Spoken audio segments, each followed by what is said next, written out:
تشریف رکھیں.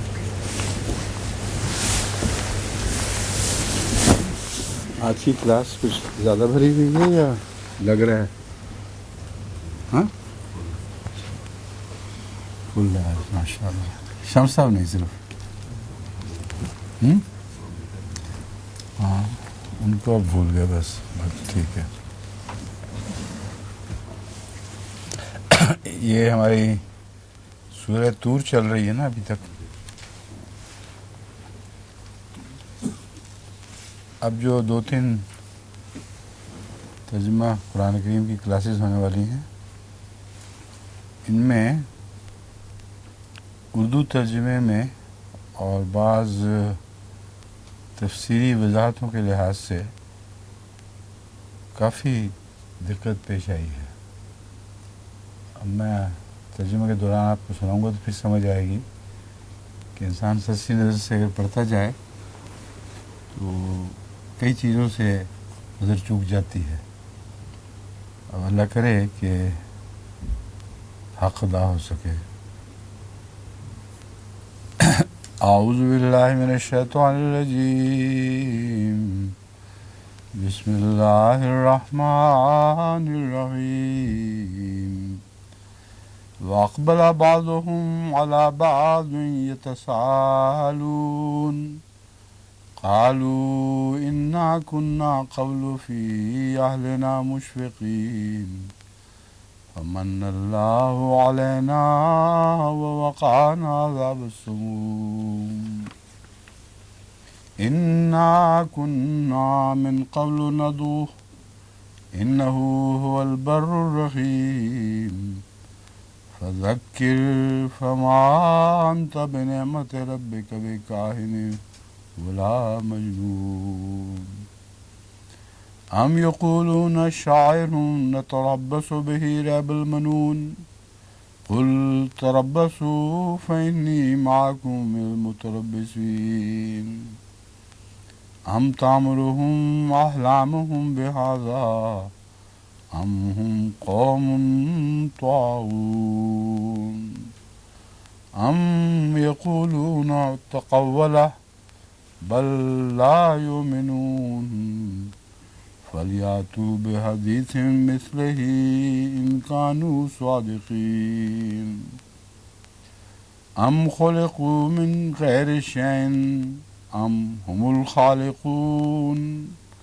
أم خلقوا السماوات والأرض بل لا يوقنون أم عندهم خزائن ربك أم هم المسيطرون أم لهم سلم يستمعون فيه فليأت مستمعهم بسلطان مبين أم له البنات ولكم البنون أم تصلهم أجر فهم من مغرم مثقلون أم عندهم الغيب فهم يكتبون أم يريدون كيدا فالذين كفروا هم المكيدون أم لهم إله غير الله سبحان الله عما يشركون وإن يروا كسفا من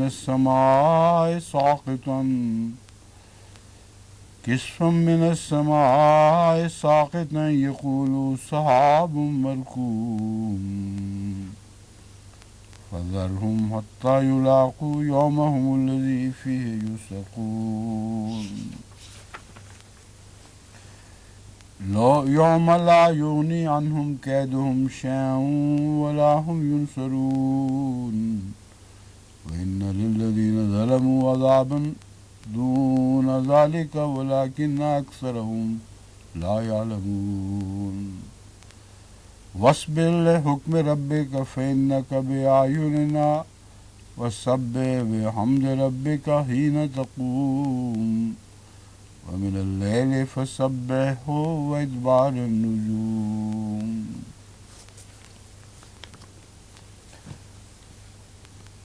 وہ جو زیادہ مشکل آیا تھا وہ اگلی صورت میں ہے.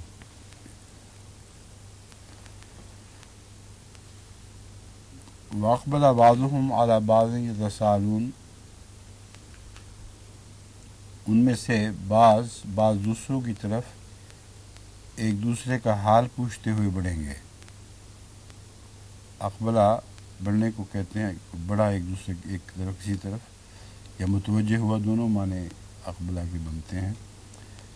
بس وہ ایک دوسرے کا حال پوچھتے ہوئے ایک دوسرے کی طرف بڑھیں گے۔ قالوا انا كنا قبل فی اہلنا مشفقین، وہ کہیں گے یقیناً ہم تو اس سے پہلے اپنے اہل و عیال میں بہت ڈرے ڈرے رہتے تھے۔ فمن اللہ علینا، بس اللہ نے ہم پر احسان فرمایا، ووقانا عذاب السموم، اور ہمیں جھلسا دینے والی لپٹوں کے عذاب سے بچا لیا۔ سموم تیز گرم ہوا کی لپٹوں کو کہتے ہیں۔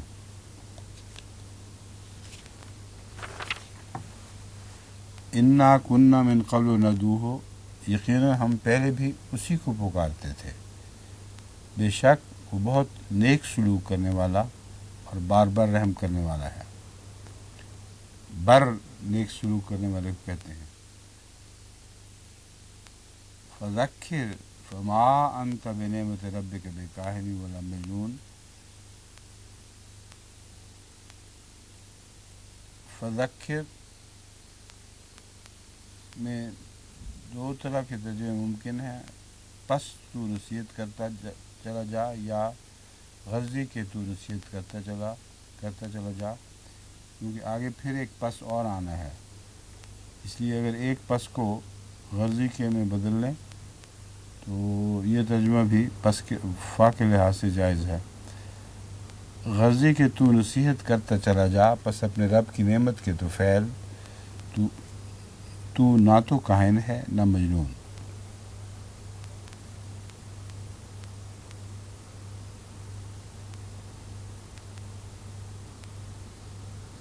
بے نعمت ربکا میں اپنے رب کی نعمت کے تو فعل یا سبب سے کون سا بہتر رہے گا؟ فما انت بنعمت ربک بکاہن ولا مجنون، تو اپنے رب کی نعمت سے نہ تو کاہن ہے نہ مجنون۔ جی ہاں تو فعل ٹھیک ہے۔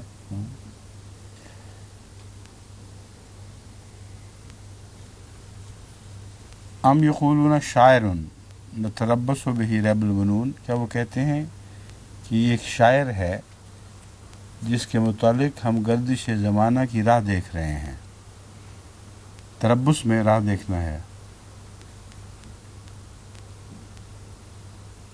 قل تربصوا، تو کہہ دے کہ راہ دیکھتے رہو، فإنی معکم من المتربصین، بس میں بھی تمہارے ساتھ راہ دیکھنے والوں میں سے ہوں۔ ام تامرہم احلامہم بہذا، کیا ان کی پراگندہ خیالیاں انہیں اس بےہودگی کا حکم دیتی ہیں، یا وہ ویسے ہی ایک سرکش قوم ہے۔ یہاں بےہودگی کو میں نے بریکٹ میں رکھا ہے اور ویسے ہی کو بھی بریکٹ میں رکھا ہوا ہے، کیونکہ اس سے پھر مضمون کا اردو میں فلو اچھا ہو جاتا ہے۔ اس کا اردو میں فلو کو نہیں کہنا چاہیے، اردو میں اس کی روانی بہتر لگی ہے مجھے اس طرح۔ ام تامرہم احلامہم بہذا،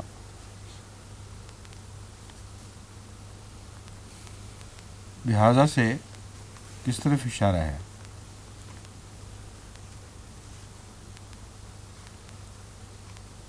وہ جو یہ کہتے ہیں یہ شاعر نتربص بہ ریب المنون، حاذا اس کی طرف اشارہ کر رہا ہے۔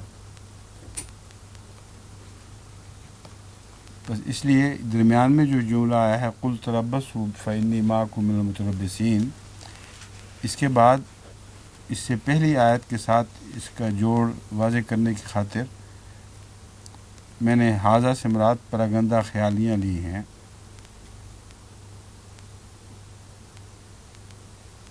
کیونکہ احلام آیا ہے. احلام کا معنی خوابیں نہیں ہیں بلکہ نفس کے پراگندہ خیالات ہیں. کیوں جی؟ یہی بنتے ہیں نا احلام، نفس کے پراگندہ خیال. تو کیا ان کو یہ بھی کہہ سکتے ہیں، کیا ان کو نفس کے پراگندہ، ان کے نفس کے پراگندہ خیال،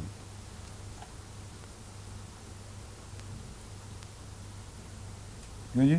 پراگندہ خیالیوں کے بجائے اگر یہ کہہ دیا جائے تو زیادہ واضح نہیں ہو جائے گا؟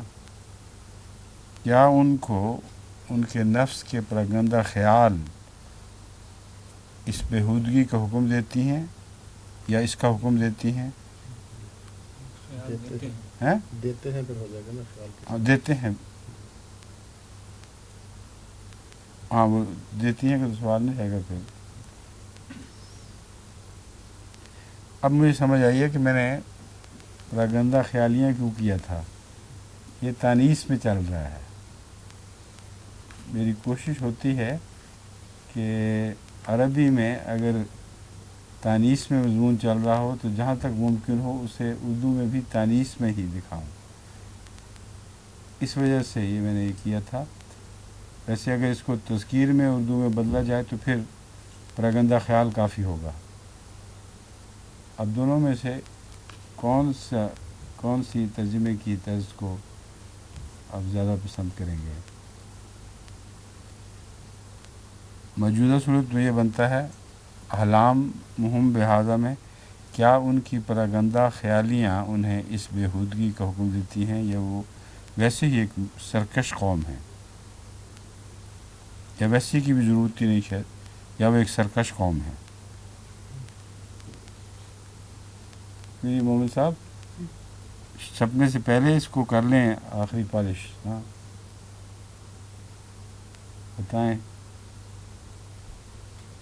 3 ہیں زیادہ یہاں اس مسئلے میں، اس معاملے میں ماہر. ایک ہادی علی ہیں، ایک آپ ہیں مومن صاحب، اور ایک قمر صاحب.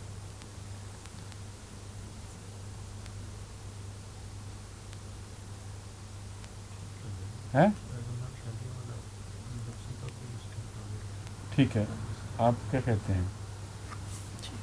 احلام پراگندہ خیالیوں کو بھی کہتے ہیں. کیا ان کی پراگندہ خیالیاں انہیں اس کا حکم دیتی ہیں یا اس بےہودگی کا، یا کس چیز کا، اس طرز عمل کا حکم دیتی ہیں؟ یہ بھی تو کہہ سکتے ہیں.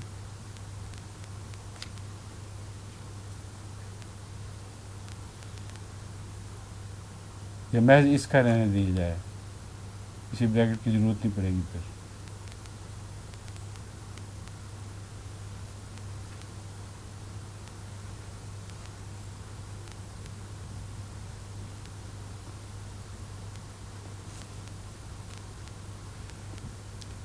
یہاں جو ایک مشکل پیش آ رہی ہے وہ آپ نے شاید اس کی توجہ نہیں کی. پراگندہ خیالیاں اور سرکش قوم ہونا دونوں بیک وقت چل سکتا ہے. سمجھے؟ ایک سرکش قوم بھی تو احلام کا شکار ہو سکتی ہے. تو یا کا یہ مطلب یہاں مجھے نہیں معلوم ہوتا کہ گویا ایک دوسرے کا بدل ہو جائیں. سمجھے؟ تو اس لیے میں نے ویسے ہی کہہ کے اس میں ایک پردہ سا ڈال دیا ہے کہ دونوں بیک پر چل سکتے ہیں، یا وہ ہیں ہی ایسے جس طرح ہم اردو میں کہتے ہیں نا، یا وہ ہیں ہی سرکش.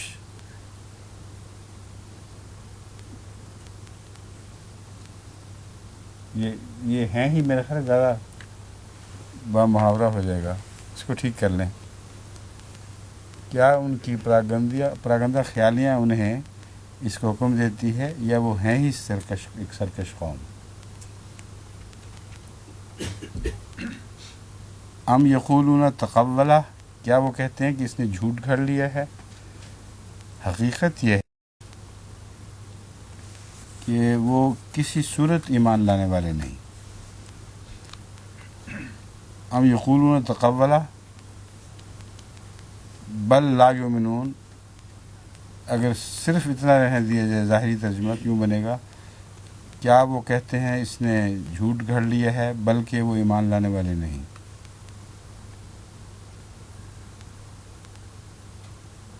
اس میں ایک خلا نظر آ رہا ہے نا کہ وہ کہتے ہیں جھوٹ گھڑ لیا بلکہ وہ ایمان لانے والے نہیں۔ وہ کہتے اس لیے ہیں کہ جھوٹ گھڑ لیا ہے کہ ایمان لانے والے ہیں ہی نہیں۔ یہ اس مضمون کو کھولنے کی کوشش میں نے کی ہے تو یہ نظر آیا ہے اس ایک طریقہ۔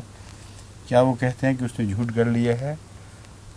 حقیقت یہ ہے کہ وہ کسی صورت ایمان لانے والے نہیں۔ ٹھیک ہے نا؟ جی رکھیے۔ فَلْيَأْتُوا بِحَدِيثٍ مِثْلِهِ إِن كَانُوا صَادِقِينَ، پس چاہیے کہ اس جیسا کوئی کلام لا کے دکھائیں اگر وہ سچے ہیں۔ ام خلقوا من غیر شیء ام هم الخالقون، کیا وہ بغیر کسی چیز کے پیدا کر دیے گئے ہیں یا وہی خالق ہیں؟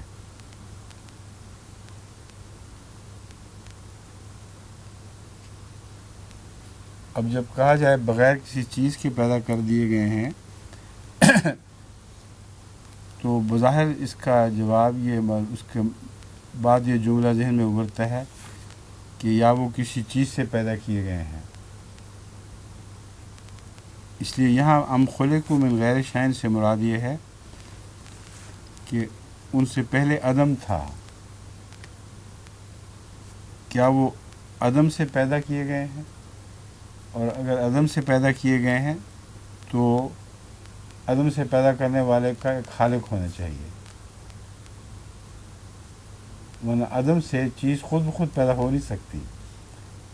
اس لیے یہ جواب ہے، کیا وہ بغیر کسی چیز کے پیدا کیے گئے ہیں یا وہ خود ہی خالق ہیں اور وہ جانتے ہیں کہ وہ خالق نہیں ہیں۔ اس لیے ایک چھوٹی سی آیت میں ایک بڑا گہرا فلسفہ تخلیق کا بیان فرما دیا گیا ہے۔ ہم خلق السماوات والارض، اگر وہی خالق ہیں تو پھر زمین و آسمان کو بھی انہوں نے پیدا کیا ہوگا۔ کس طرح ان کو پھنسا کر کھینچ کر ایک ایسی صورت میں کی طرف لے جایا جا رہا ہے جس کو وہ خود تسلیم کرتے ہیں کہ نہیں، کوئی بھی کافر، کوئی بھی دہریہ یہ نہیں کہہ سکتا کہ زمین و آسمان کو میں نے پیدا کیا ہے۔ بس ان آیات کے اندر ایک سلسلہ مضمون چل رہا ہے جو قطعی دلیل دیتا ہے اس بات کی کہ اللہ ہی ہے جو تخلیق کرنے والا ہے۔ اگر وہ نہیں ہے تو بغیر کسی چیز کے پیدا ہوئے، اور بغیر کسی چیز کے پیدا ہونے کا مطلب ہے خود بخود عدم وجود میں آ گیا، یہ ہو نہیں سکتا۔ اس لیے کوئی عدم سے وجود میں لانے والا ماننا پڑے گا۔ اگر ماننا پڑے گا تو یہ جو انکار کر رہے ہیں ان کے سوا پھر اور کون ہو سکتا ہے؟ اور اگر یہ خود ہیں تو پھر کائنات کو کس نے پیدا کر دیا؟ وہ بھی عدم سے وجود میں آئی ہے۔ یہ ہے مضمون جو امید ہے اب واضح ہو گیا ہوگا۔ بل لا یوقنون،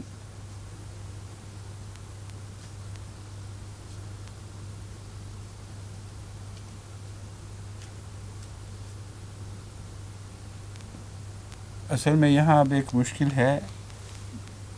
بل کا ترجمہ یا تو یہ کیا جائے گا کہ حقیقت یہی ہے بلکہ وہ یقین نہیں لاتے، اور اگر مضمون میں ڈوب کر دیکھیں تو یہ ترجمہ نکلتا ہے بل مگر پھر بھی وہ ایمان نہیں لاتے۔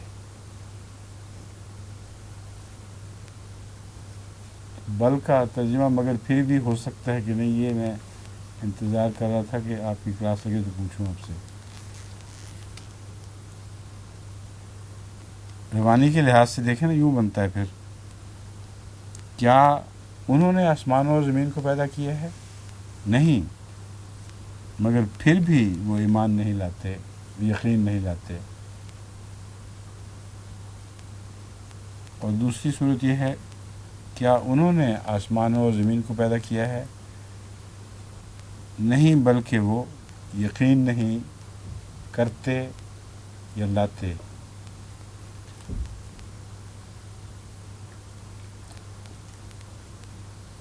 بلکہ سے پہلے نہیں روح ڈالنا ہوگا ایک، خواہ اسے بریکٹ میں رکھیں یا بلکہ کے اندر شامل سمجھیں. بلکہ میں عموماً نہیں کہ مضمون داخل ہوتا ہے. کیونکہ بولیں اب کیا کرنا ہے اس کو، ٹھیک ہے اب تیار ہیں فائنل کرنے کے لیے.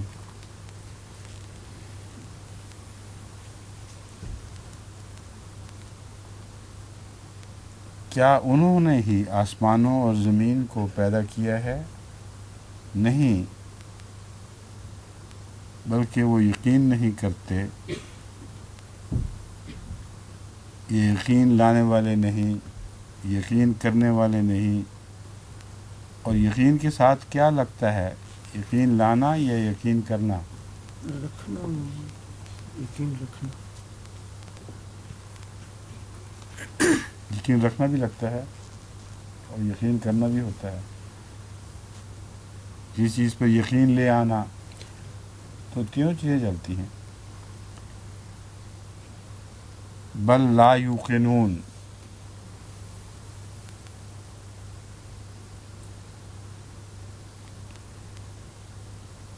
یہاں لائیں گے تو مضمون میرا خیال ہے زیادہ قریب ہے پہلی آیت کی مضمون سے. یہ جتنی مزید دلیلیں دے دی جائیں ان کو، وہ یقین نہیں لائیں گے.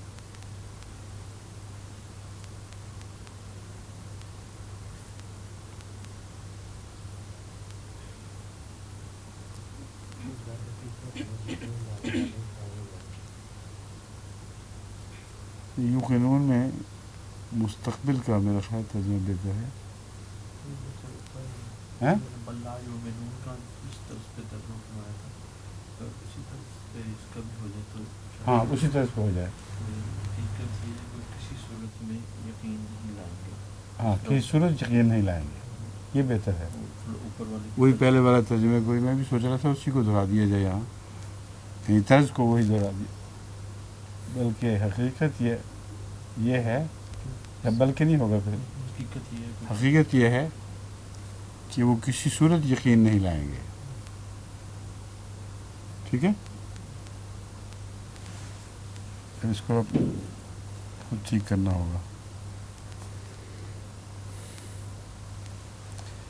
ام عندہم خزائن ربک ام هم المسیطرون، اگر زمین و آسمان کو انہوں نے پیدا نہیں کیا جو ان آیات سے از خود نتیجہ نکلتا ہے، اور ایسا نتیجہ نکلتا ہے جسے ہر شخص کو تسلیم کرنا پڑتا ہے، تو پھر وہ کس بنا پر یہ باتیں کر رہے ہیں؟ کس بنا پر وہ کہہ سکتے ہیں کہ فلاں جھوٹا ہے، اس نے اپنی طرف سے گھڑ لیا ہے؟ اس کا ایک ہی طریقہ ہو سکتا ہے کہ پیدا تو خدا نے کیا ہو لیکن خزانے ان کے سپرد کر دیے ہوں، اپنی رحمت کے خزانے یہ بانٹتے پھریں. ہم یقسمون رحمت ربک والا مضمون ہے. یا پھر ان کے داروغہ بن کے بیٹھے ہوں کہ اس داروغہ کے علم کے بغیر وہاں سے کوئی چیز نکل نہیں سکتی. اس لیے یہ مضمون کا تعلق ہے آپس میں. ام عندہم خزائن ربک، کیا ان کے پاس تیرے رب کے خزانے ہیں یا وہ ان پر داروغے ہیں؟ ام لہم سلم یستمعون فیہ، کیا ان کے پاس کوئی سیڑھی ہے جس میں وہ باتیں سنتے ہیں؟ سیڑھی میں باتیں سنتے ہیں کہ کیا مطلب ہے؟ کیا ان کے پاس کوئی سیڑھی ہے جس میں وہ چڑھ کر باتیں سنتے ہیں؟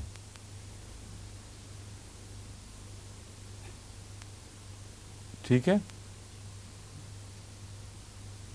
یہ بریکٹ میں رکھا ہوا جس میں وہ چڑھ کر باتیں سنتے ہیں، بس چاہیے کہ ان میں سے سننے والا کوئی غالب روشن دلیل تو لائے، فلیات مستمعون، فلیات میں تو لائے کا مضمون داخل ہے فے کے ساتھ، بس ان میں سے کوئی سننے والا کوئی روشن دلیل تو لے کے آئے، کوئی غالب روشن دلیل، کیا سنتا رہا ہے، کیا اس نے ملائے اعلیٰ کی باتیں معلوم کی ہیں، کچھ پیش کریں۔ اور وہ پیش اس لیے نہیں کر سکتے کہ ملائے اعلیٰ کی باتوں کا انکار ہی کر رہے ہیں، اس سے پہلے انکار کر بیٹھے ہیں، تو اتنا مسقط جواب ہے یہ ان آیات میں کہ کسی صورت ان کے پاس اس کا کوئی حل نہیں ہے۔ بس کوئی ان میں سے سننے والا کوئی غالب روشن دلیل تو لائے، ام لہ البنات ولکم البنون، کیا اس کے لیے تو بیٹیاں اور تمہارے لیے بیٹے ہیں، ام تسلہم اجرا فہم من مغرم مثقلون، یہاں جو بیٹیاں اور بیٹے کا مضمون پہلے میں کئی دفعہ سمجھا چکا ہوں، یہاں صنف نازک کی دل شکنی کے لیے اس طرح بیان نہیں ہوا، بلکہ اللہ تعالیٰ کے متعلق اگر بیٹیوں کو تصور کیا جائے تو ان بیٹیوں کا کوئی کفر الگ ہونا چاہیے جس سے وہ بیائی جائیں، اور وہ اللہ خود نہیں ہوگا، کیونکہ اگر اس کے ہی بیٹے اس کی بیٹیوں سے بیائے جائیں تو یہ سارا مضمون یعنی ایک فساد پر منتج ہوگا۔ بس یہ حکمت ہے اس میں کہ بیٹیاں کہہ کر کسی دوسرے خدا کی پیدا کردہ بیٹوں کا خیال پیدا نہ ہو، اور پھر بیٹیاں اس گھر سے رخصت ہو کر اس گھر میں چلی جاتی ہیں، گویا اس خدا کی ساری ملکیت اس دوسرے خدا کی طرف منتقل کرنے کا ایک بہترین ذریعہ بن جائے گا ان دشمنوں کے لیے، کہ اگر تھا بھی کچھ تو پیدا کیا اور کسی اور کے سپرد کر دیا جس کے بیٹے ہی ہیں۔ یہ مضمون ہے جس کو سمجھنا چاہیے، ورنہ بعض دفعہ مغرب میں جو تعلیم یافتہ عورتیں ہیں ان کے دل میں ہلکا سا شبہ پیدا ہوتا ہے کہ اس میں عورتوں کی سبکی ہے۔ ام تسألہم اجرا فہم من مغرم مثقلون، کیا تو ان سے کوئی اجر مانگتا ہے، فا یہاں نتیجہ کے معنوں میں ہوگا جس کے نتیجہ میں وہ چٹی کے بوجھ تلے دبا دیے گئے ہوں، ایسی چیز مانگ رہا ہے ان سے جس کے نتیجے میں من مغرم میں مثقلون، کہ وہ چٹی کے بوجھ تلے دبا دیے گئے ہیں، ام عندہم الغیب فہم یکتبون، کیا ان کے پاس غیب ہے بس وہ اسے لکھتے ہیں۔ اب یہاں لکھنے کا کیا ذکر آیا ہے، ام عندہم الغیب فہم یکتبون، مجھے بتائیں، میں اس سلسلے کو جو مضمون کا سلسلہ ہے اس کو زیادہ واضح کرنے کے لیے آپ سے پوچھ رہا ہوں، کوئی ایسا مشکل سوال نہیں ہے جو جس کا جواب نہیں آپ کو آتا، مگر اور بھی سننے والے ہوں گے ان پر بھی یہ بات کھل جائے گی کہ کیوں یہ سلسلہ کلام اس طرح ہے، ایک کے بعد دوسری کھلتی چلی جا رہی ہے۔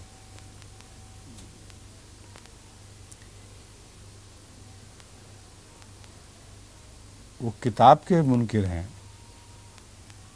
بس اگر کتاب کے منکر ہیں تو پھر ان کے پاس اس کے مقابل پر کوئی کتاب ہونی چاہیے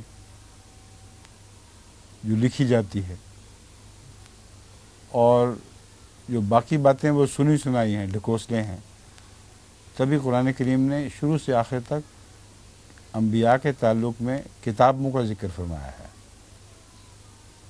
جو بھی اللہ تعالیٰ کی طرف سے ہدایت ملی ہے وہ احتیاط کا تقاضا یہ تھا کہ لکھ لی جاتی، اس میں کوئی رد و بدل نہ ہوتا، بعد میں آنے والوں نے رد و بدل کر دیا، یہ الگ معاملہ ہے، لیکن شروع میں وہ جو بھی وہی نازل ہوئی اسے لکھ لیا گیا، اور اس سے پتہ چلتا ہے کہ لکھنے کا جو سلیقہ ہے وہ بہت پرانا ہے،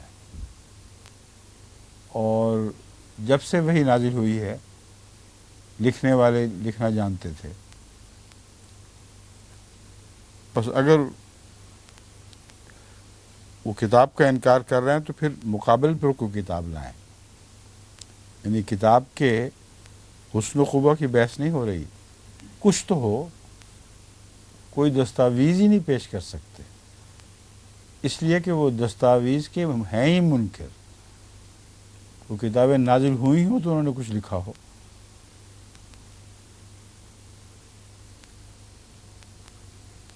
ام یریدون کیدن فالذین کفروا هم المکیدون. کیا وہ کوئی چال چلنا چاہتے ہیں؟ اب صاف بات ہے کہ یہ ساری باتیں انبیاء کی مخالفت کی ہر وجہ سے ان کو عاری کر دیتی ہیں. تو پیچھے کیا رہ گیا؟ صرف چال ہے. دھوکہ اور فریب کے سوا ان کے پاس کچھ بھی باقی نہیں رہا. بس کیا وہ کوئی چال چلنا چاہتے ہیں؟ بس جن لوگوں نے کفر کیا وہی ہوں گے جن کے خلاف چال چلی جائے گی. ہم المکیدون، وہی ہوں گے جن کے خلاف چال چلی جائے گی. اس کو ہم المکیدون میں براہ راست اس کو مجہول کے طور پر نہیں پیش کر سکتے. مکیدون ان پر چال چلی جائے گی، یعنی جن کے خلاف چال چلی جائے گی. ام لہم الہ غیر اللہ ہے، کیا ان کے لیے اللہ کے سوا بھی کوئی معبود ہے؟ پاک ہے اللہ اس سے جو وہ شرک کرتے ہیں. اب معبود اگر اللہ کو نہیں مان رہا ہے تو اس سے پہلے دوسرے خدا کی کلیت نفی ہو چکی ہے. تمام مضمون جو پہلے گزر گیا ہے اس میں یہ خود الہ نہیں ہے تو پھر کوئی بھی الہ نہیں ہے، یہ مضمون بنتا ہے. اور چونکہ اس کی نفی ہو چکی ہے تو پھر وہ کیسے کہہ سکتے ہیں کہ کوئی اور معبود ہے؟ ان کے لیے دو ہی رستے ہیں، یا ہے ہی نہیں یا ایک ہی ہے. اور اگر ہے ہی نہیں تو یہ سارا سلسلہ تخلیق کا کیسے ہوا ہے؟ اور جب ایک ہی ہے تو پھر کوئی اور معبود وہ پوج ہی نہیں سکتے، اس کا ذکر بھی نہیں کر سکتے. ام یریدون ام لہم الہ غیر اللہ ہے، سبحان اللہ عما یشرکون، پاک ہے اللہ اس سے جو وہ شرک کرتے ہیں. وَإِن يَرَوْا كِسْفًا مِّنَ السَّمَاءِ سَاقِطًا، اور اگر وہ آسمان سے کوئی ٹکڑ لکھا ہوا ہے یہاں، ویسے آپ روٹی کا ٹکڑا سمجھے اس کو پنجاب میں ٹکڑ بھی کہہ دیتے ہیں، نوٹ کر لیں. اگر وہ آسمان سے کوئی ٹکڑا گرتا ہوا دیکھیں تو کہتے ہیں کہ یہ تہ بتہ بادل ہیں.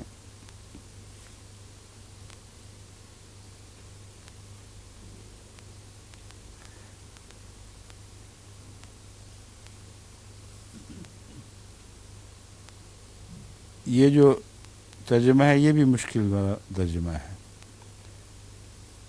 آسمان سے اگر کوئی ٹکڑا گرتا ہوا دیکھیں، اگر آسمان پر کوئی ٹکڑا چلتا ہوا دیکھیں تو اس کے متعلق تو کہہ سکتے ہیں کہ یہ تہ بتہ بادل ہیں.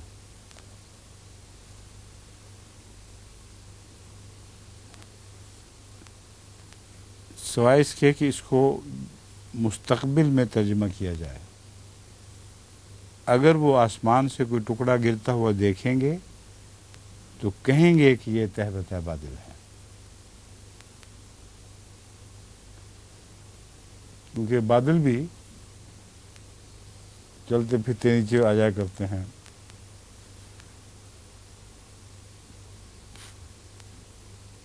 اس کو اسی طرح کر دیں، مگر اس کو میں نے پہلے یہی کیا ہوا تھا، پھر بدلا ہے، کوئی وجہ ہوگی اس کی. یاد ہے میں نے کیا بتایا تھا آپ کو؟ نہیں، میں نے پہلا جو ترجمہ کیا تھا وہ بین یہی تھا، اور اگر وہ آسمان سے کوئی ٹکڑا گرتا ہوا دیکھیں گے تو کہیں گے کہ یہ تہ بتہ بادل ہیں. پھر کسی مشکل کی وجہ سے اس کو تبدیل کر کے یوں بنایا، اگر وہ آسمان سے کوئی ٹکڑا گرتا ہوا دیکھیں تو کہتے ہیں کہ یہ تہ بتہ بادل ہیں.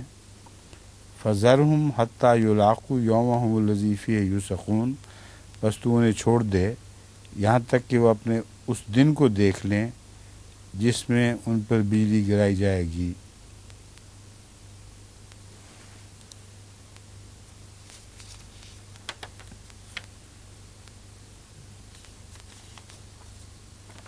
میرا خیال ہے وہ یہاں بھی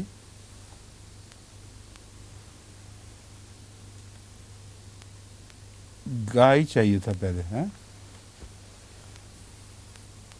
اس کو کاٹ پہلے کو بحال کر لیں. اور اگر وہ آسمان سے کوئی ٹکڑا گرتا ہوا دیکھیں گے تو کہیں گے کہ یہ تہ بتہ بادل ہیں، پس تو انہیں چھوڑ دے یہاں تک کہ وہ اپنے اس دن کو دیکھ لیں جس میں ان پر بجلی گرائی جائے گی. یہاں ایک گے غلطی سے زائد ہوا ہے، دیکھ لیں گے لکھا ہوا، یہاں نہیں چاہیے تھا، آخر پہ ہے صرف. ہاں کوئی، ہاں کوئی ہے، یہ لکھا ہوا ہے.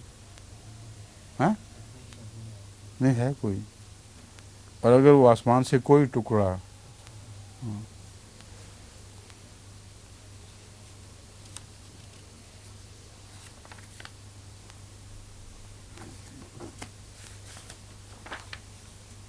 اگلے میں جہاں انہوں نے کہا ہے وہاں دوسری دفعہ کوئی نہیں ہے، یہ مراد ہے آپ کی؟ اچھا،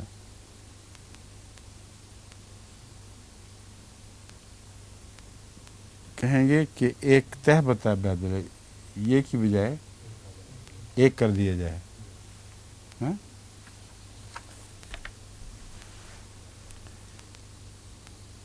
جس دن ان کی کوئی تدبیر کچھ ان کے کام نہیں آئے گی اور نہ وہ مدد دیے جائیں گے. یوم لا یغنی عنہم کیدہم، جس دن ان کی کوئی تدبیر ان کے کچھ کام نہیں آئے گی. ولا ہم ینصرون،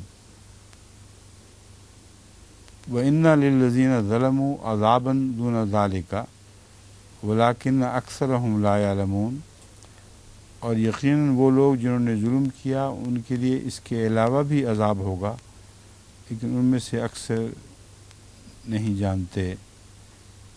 یہ علاوہ عذاب سے کیا مراد ہے؟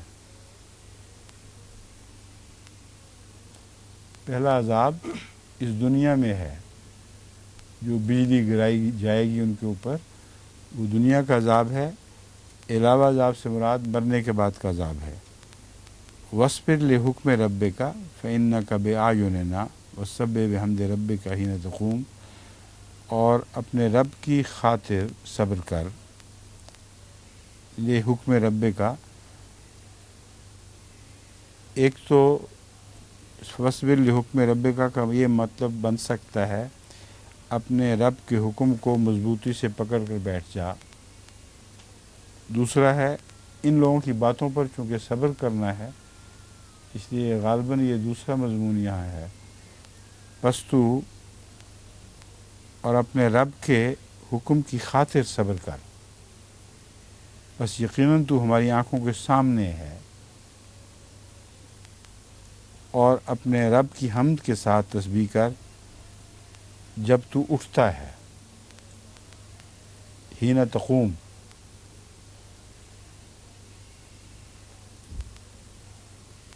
اٹھتا سے مراد اگلی آیت سے لگ رہا ہے کہ صبح کے وقت اٹھنا، نیند سے اٹھنا مراد ہے، کیونکہ فرمایا وَمِنَ اللَّيْلِ فَسَبِّحْهُ وَإِدْبَارَ النُّجُومِ، اور رات کو بھی اس کی تسبیح کر اور ستاروں کے غروب ہونے کے بعد بھی. تو پہلا جو اٹھنا ہے وہ کھڑے ہو کر انذار کے معنوں میں نہیں ہے.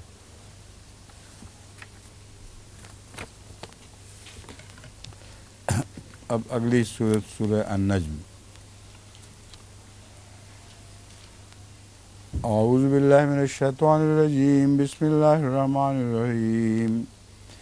والنجم اذا ہوا ما ضل صاحبکم وما غوا وما ينطق عن الهوى ان هو الا وحی یوحی علمہ شدید القوى ذو مرہ فاستوى وهو بالافق الاعلی ثم دنا فتدلى فكان قاب قوسين او ادنى وأوحى إلى عبده ما أوحى ما كذب الفؤاد ما رأى أفتمارونه على ما يرى ولقد رآه نزلة أخرى عند سدرة المنتهى عندها جنة المأوى إذ يغشى السدرة ما يغشى ما زاغ البصر وما طغى لقد رأى من آيات ربه الكبرى أفرأيتم اللات والعزى ومناة الثالثة الأخرى ألكم الذكر وله الأنثى تلك إذن قسمة ضيزى إن هي إلا أسماء سميتموها أنتم وآباؤكم ما أنزل الله بها من سلطان إن يتبعون إلا الظن وما تهوى الأنفس ولقد جاءهم من ربهم الهدى أم للإنسان ما تمنى فللہ الآخرۃ والأولی. والنجم اذا ہوا، قسم ثریا کی جب وہ گر جائے گا. ما ضل صاحبکم وما غوا، تمہارا ساتھی نہ تو گمراہ ہوا اور نہ مراد اور نہ مراد رہا.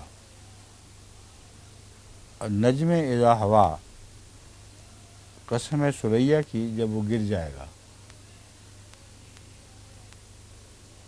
کس چیز کی قسم کھائی جا رہی ہے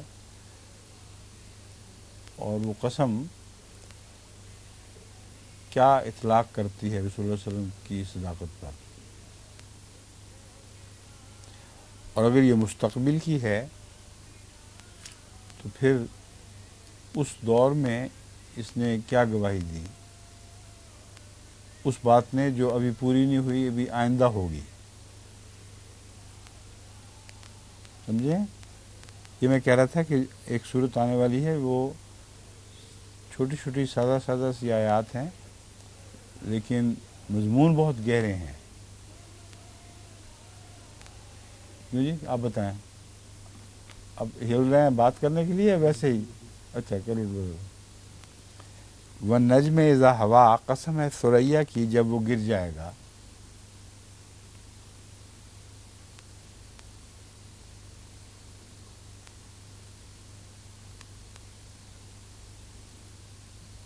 مستقبل کے زمانے کی بات ہو رہی ہے تو، اور مستقبل کے زمانے میں ثریا کا ایک ذکر ہمیں ملتا ہے کہ آنے والا رسول اللہ صلی اللہ علیہ وسلم کا نمائندہ ثریا سے ایمان لے آئے گا. تو وہ گر جائے گا کا مطلب یہ ہے کہ جو کچھ ثریا میں ہے وہ زمین پہ اتر آئے گا. اور یہ واقعہ ہو کر رہنے والا ہے، اور جو باتیں پیشگوئیاں کی تھیں حضرت صلی اللہ علیہ وسلم نے وہ اس صورت میں ضرور پوری ہو کے رہیں گی. بس اس وقت جب کہ یہ واقعہ رونما ہوگا، اس وقت تم لوگوں پہ ثابت ہو جائے گا کہ یہ رسول وہی باتیں کہتا ہے جو دیکھتا ہے، نہ تو گمراہ ہوا ہے نہ مراد رہا. وما غوا کا کیا مطلب اور ہو سکتا ہے؟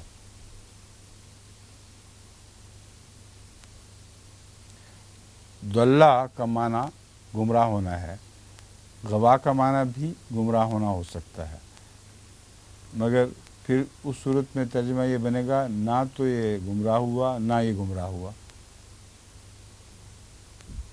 اس لیے یہ ترجمہ ممکن نہیں ہے۔ غوا کا معنی نامرادی بھی ہوتی ہے، تو چونکہ آخری زمانے میں اسلام کی غلبے کی پہلوئیوں نے پورا ہونا ہے، اور وہ زمانہ ثابت کر دے گا کہ رسول اللہ صلی اللہ علیہ وسلم نامراد نہیں رہے، اس لیے یہاں غوا کا دوسرا ترجمہ ضروری ہے۔ تمہارا ساتھی نہ تو گمراہ ہوا اور نہ ہی نامراد رہا، ہی ڈالنا ہے نہ کے درمیان۔ وما ینطق عن الہوا، اور وہ خواہش نفس سے کلام نہیں کرتا۔ ان ہوا الا وحی یوحا، یہ تو محض وحی ہے جو ایک وحی ہے جو اتاری جا رہی ہے۔ اس میں ایک لفظ چھٹا ہوا ہے وحی سے پہلے، لیکن پڑھنے میں تو نے پڑھا ہے لیکن لکھنے میں چھٹا ہوا ہے۔ یہ تو محض ایک وحی ہے جو اتاری جا رہی ہے۔ علمہ شدید القوا، اسے مضبوط قوا والے نے سکھایا ہے۔ قوا سے مراد قدرتیں ہیں، یہ میں نے عربی لغت میں بھی اس کو دیکھ لیا، تسلی کر لی ہے۔ قوا کا معنی قدرتیں ہوتی ہیں اللہ کے حوالے سے، تو عموماً قوا کا معنی اعصاب وغیرہ لیے جاتے ہیں، لیکن یہاں قدرتیں ہی زیادہ شایان شان ترجمہ رہے گا۔ اسے مضبوط قدرتوں والوں نے سکھایا ہے۔ ذو مرہ،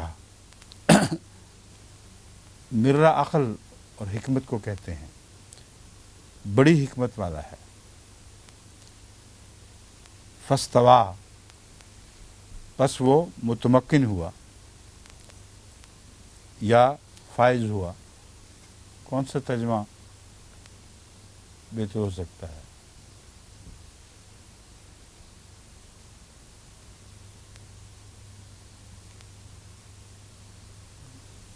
دونوں ترجمے اگلی آیت کے ساتھ جڑ جاتے ہیں ٹھیک، کیونکہ متمکن کہاں ہوا، کس وقت ہوا؟ وَهُوَ بِالْأُفُقِ الْأَعْلَىٰ، یہاں متمکن ہونے میں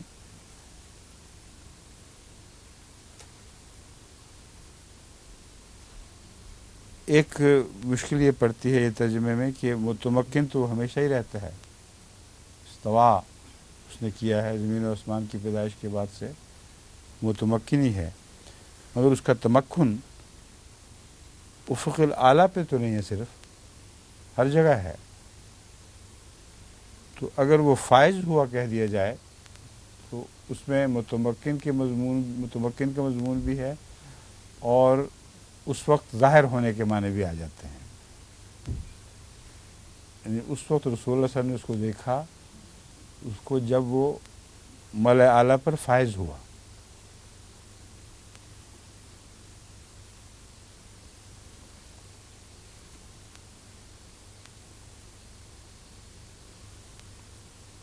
یا دوسری صورت یہ کر سکتے ہیں کہ پہلے جگہ متمکن رہنے دیا جائے، وَهُوَ بِالْأُفُقِ الْأَعْلَىٰ کا یہ ترجمہ کر سکتے ہیں پھر کہ ذو مرۃ فاستویٰ، وہ بڑی حکمت والا ہے، بس وہ متمکن ہوا جبکہ وہ بلند ترین افق پر فائز تھا۔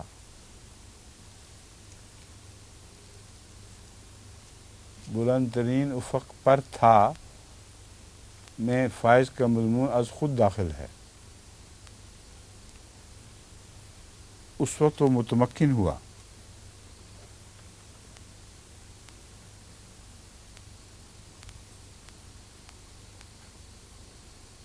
میں سمجھتا ہوں کہ اگر پہلے صرف فستوا کا معنی اگر فائز ہونا ہو سکتا ہے لغت کے لحاظ سے تو وہاں فائز کرنا زیادہ موضوع رہے گا، اس میں ایک وجہ ہے، لیکن مجھے اس کے متعلق تسلی نہیں تھی پوری کہ آیا لغت فستوا کا ترجمے کی اجازت دیتی ہے کہ نہیں کہ فائز ہوا۔ آپ بتائیں اہل لغت۔ اردو میں جو فائز کا معنی کیا جاتا ہے اس لحاظ سے تو فستوا کا معنی بنتا ہے۔ نہیں، مگر جو اہل لغت ہیں فستوا کا معنی فائز ہونا میرا خیال ہے اس میں شامل ہے لازماً، وہ ٹھیک بات کرتے ہیں، کیونکہ فستوا کا تو مطلب یہ ہے کہ جو کچھ اس نے پیدا کیا ہے اس کے اوپر وہ پوری طرح غالب آ گیا، ورنہ استوا کا مضمون پھر کوئی بنتا نہیں، تو اس لیے فائز ہونا ٹھیک ہے۔ وہیں کر لیں آپ اس کو، بڑی حکمت والا، پس وہ فائز ہوا جب کہ وہ بلند ترین افق پر تھا۔ ٹھیک ہے، کیونکہ فائز ہونے متمکن ہونے میں وہیں ٹھہرے رہنے کا مضمون پایا جاتا ہے، لیکن وہ نیچے اترا ہے، اس لیے پہلے وہ فائز ہوا، دکھائی دیا ہے وہاں، ثم دنا فتدلی، پھر وہ نزدیک ہوا، پھر وہ نیچے اتر آیا، پس وہ دو قوسوں کے وتر کی طرح ہو گیا یا اس سے بھی قریب تر، فکان قاب قوسین او ادنا، اب دو قوسوں کے وتر کی طرح یا اس سے بھی قریب تر ہو گیا، اس کا کیا مطلب بنتا ہے؟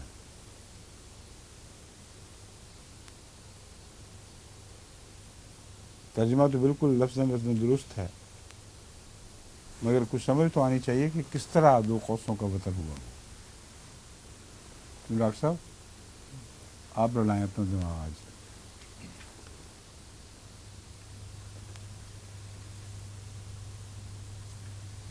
اور او ادنا بھی ہے،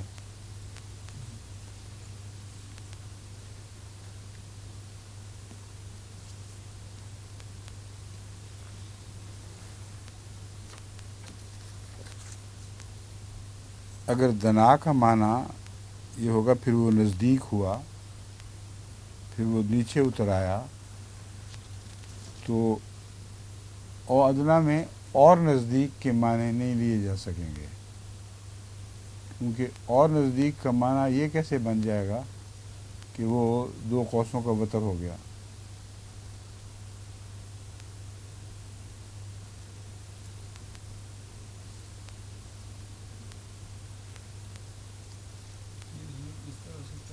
ایک قوس ہے اس کا وتر ہے اور دوسری قوس ہے اس کا وتر ہے، دونوں ہاں، یہ آپ نے تفسیر صغیر میں دیکھی ہوئی ہے، تفسیر نقشہ دیکھا ہوا ہے، مگر پھر کیا بنے گا؟ مطلب یہ کہ وہ الگ قوسیں تو تھی لیکن وہ اور نزدیک ہو کے ایک ہی وتر بن گیا دونوں قوسوں کا، اگر علیحدہ دور دور کون ہوں، سی دو قوسوں کا؟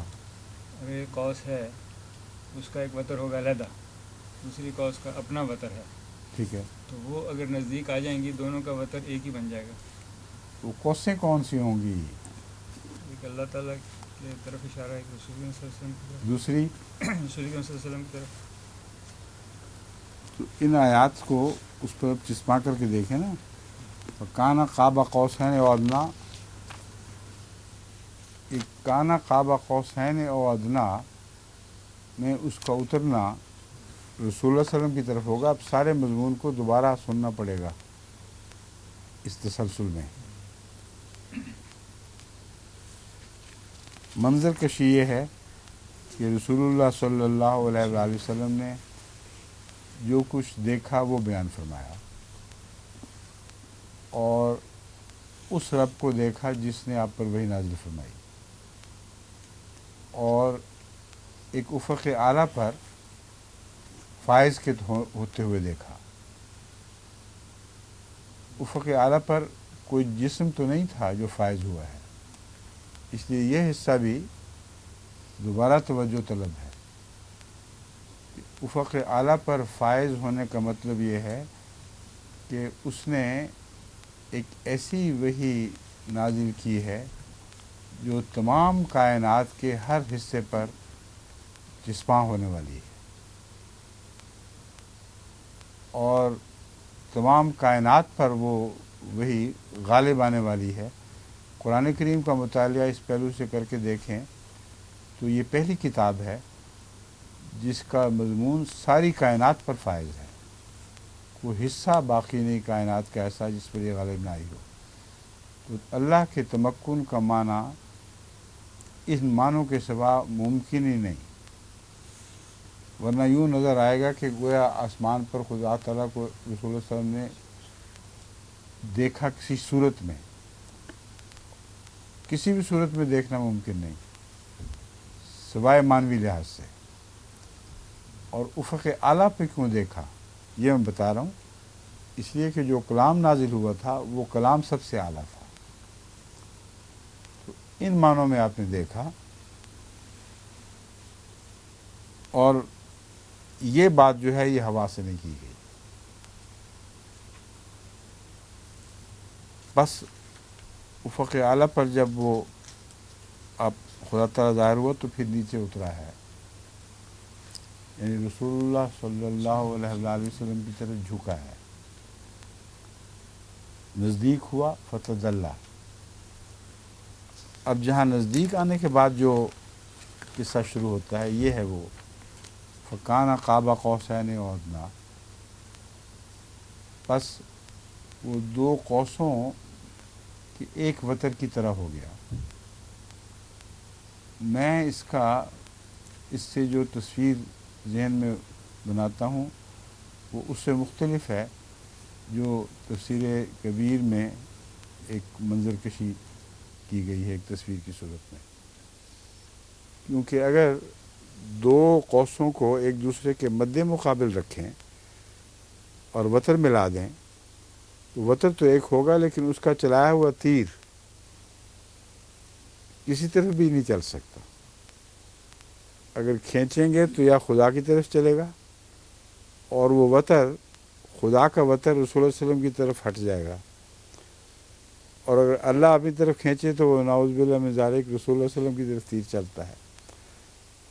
تو قرب کے لحاظ سے وہ معنی صرف درست ہے، اگر اس کا معنی صرف قرب کرنا ہے اور ایک وتر کرنا ہے وہ تصویر اس سے زیادہ کام نہیں دے گی۔ اگر رسول اللہ کی صلی اللہ علیہ وسلم کی طرف خدا تعالیٰ کا رجوع اور دونوں کا عملاً ایک ہو جانا ہے تو یہ ہے ادنا کا معنی، اتنا قریب ہو گیا کہ خدا کسی انسان کے اتنا قریب ہو ہی نہیں سکتا تھا کہ خدا کا چلایا ہوا تیر رسول اللہ کا چلایا ہوا تیر ہو جاتا اور رسول اللہ کا چلایا ہوا تیر خدا کا چلایا ہوا تیر ہو جاتا۔ یہ تبھی ممکن ہے کہ دونوں قوسیں ایک ہی سمت میں ہیں